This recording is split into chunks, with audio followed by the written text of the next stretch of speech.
Hey guys, Mike di sini. Hari ini kita mau nunjukin kalian budget flagship yang kayaknya bisa benar-benar disebut budget flagship.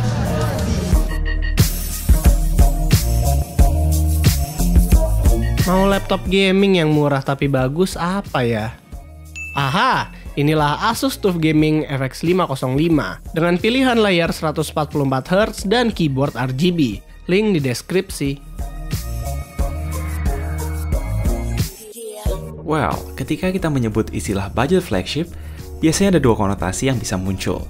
Yang pertama adalah sebuah smartphone yang harganya bisa setengah harga flagship sejati, macam HP you know what I mean, yang feel-nya sebatas ponsel mid-range normal, asal diisi chipset high-end. Yang kedua adalah sebuah alternatif flagship papan atas, sedikit lebih murah tanpa terlalu banyak kompromi, dan bisa menyajikan satu atau dua hal yang berbeda. Kebetulan Huawei Mate 20 yang kita pegang bisa masuk konotasi yang kedua. Kemunculannya yang bersama dengan Mate 20 Pro menandakan kalau Mate 20 mau menyajikan pilihan tambahan di samping sang jagoan. Secara bentuk emang sedikit beda dengan back cover polycarbonate glossy bergradasi yang meski lebih gampang kotor dan baret dibanding kaca bertekstur ala Mate 20 Pro, feel-nya tetap solid dan mewah-mewah aja, seolah ini beneran flagship. Perbedaan utama selanjutnya ya tentu layarnya datar, jadi terkesan lebih lebar, dan punya rating sebatas splash-proof IP53. Di kelas HP 4000 mAh, bobot dan tebal Mate 20 relatif reasonable. Di bawah, HP ini punya charging port USB-C 3.1, lalu ada air blaster di atas serta headphone jack yang absen di Mate 20 Pro, dan ada slot hybrid dual SIM nano memory card, standar proprietary memory card baru dari Huawei. Sekali lagi, Mate 20 series ini nggak kompatibel dengan microSD.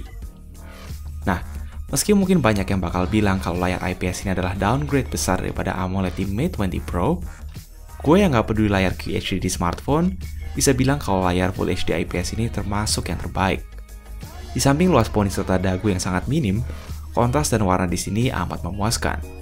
Dengan support profile DCI-P3 dan HDR10. Bahkan beberapa orang yang kami suruh cobain HP ini ngira bahwa layarnya AMOLED. Oh iya, ditanya kenapa notch-nya bisa mengecil, itu karena face unlock-nya bukan pakai 3D macam versi Pro. So, di cahaya redup, unlock-nya lebih lambat. Fingerprint sensor bawah layar juga balik ke belakang, namun untuk kami sendiri ini sama sekali bukan deal breaker. Selama Snapdragon 855 belum mainstream di pasaran, Mate 20 adalah opsi terbaik bagi para gamers dan penggila benchmark. Antara Mate 20 dan Mate 20 Pro, nggak ada beda performa sama sekali berkat SoC Kirin 980 yang sama, yaitu chipset 7nm Android pertama yang berhasil tembus skor 300.000 di Antutu. Untuk gaming settingan serba mentok, jelas dijamin ekstra memuaskan, dengan panas yang terkendali di atas MIUI 9 di atas Android Pie. Things aside, makin kesini gua makin seneng dengan MIUI. Desainnya bagus, dan akhirnya bisa swipe ke Google Fit dari home screen. Semoga ini bisa jadi opsi di smartphone MIUI manapun. Di Indonesia, Mate 20 dijual dengan konfigurasi RAM 6GB dan storage 128GB, standar umum flagship zaman now. Selain demi skor Antutu, kami yakin target market HP ini adalah penggila kamera. Gimana enggak? Setup triple kamera berlabel optik Leica Summilux di punggung Mate 20 punya kualitas yang nggak beda jauh sama versi Pro. Selama kita bandingin sama hasil 10MP hasil super sample di Mate 20 Pro. Berdasarkan focal length, di sini ada modul utama 12MP 27mm, modul ultrawide 16MP 17mm, dan modul tele 8MP 52mm. Nggak sejauh 80mm di Mate 20 Pro sih. Tapi berkat arsitektur lensa yang bagus dari Leica, sharpness bagus dan distorsi di lensa ultrawide nggak begitu ketara. Paling karena ukuran sensor sedikit lebih kecil, dynamic range dan detail nggak setinggi Mate 20 Pro. Termasuk bokeh natural. Tapi percaya deh guys, kualitasnya nggak kalah amazing buat rata-rata kita yang toh cuma upload ke sosmed. Kebanyakan orang awam pasti bakal percaya aja sih kalau dibilang ini hasil gambar mirrorless.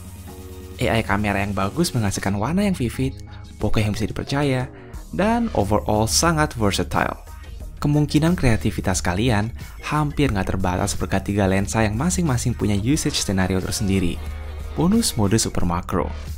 Dengan night mode, performa low light di sini juga nggak kalah sama flagship merek sebelah. Lalu di kualitas kamera selfie, decent, namun nothing special. Di bagian kualitas video, silahkan kalian nilai sendiri.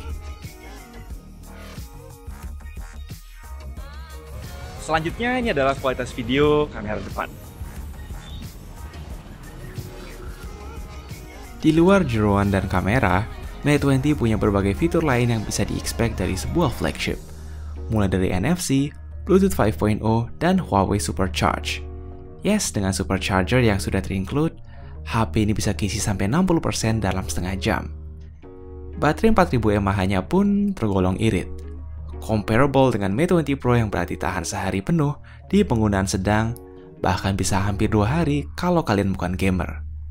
Terakhir, kalian bisa dengar kualitas speaker stereo.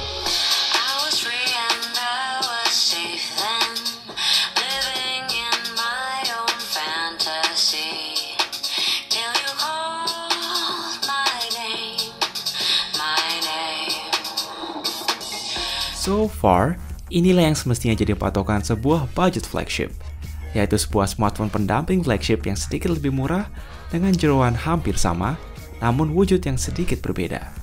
Contoh, Mate 20 ada buat kalian yang justru prefer layar datar dan keberadaan headphone jack. Apa menurut kalian HP ini worth it? Apa mending nunggu barisan flagship berisi Snapdragon 855 aja? Jangan malu untuk komen di bawah. Please like dan share video ini kalau berkenan. And as always, have a nice day.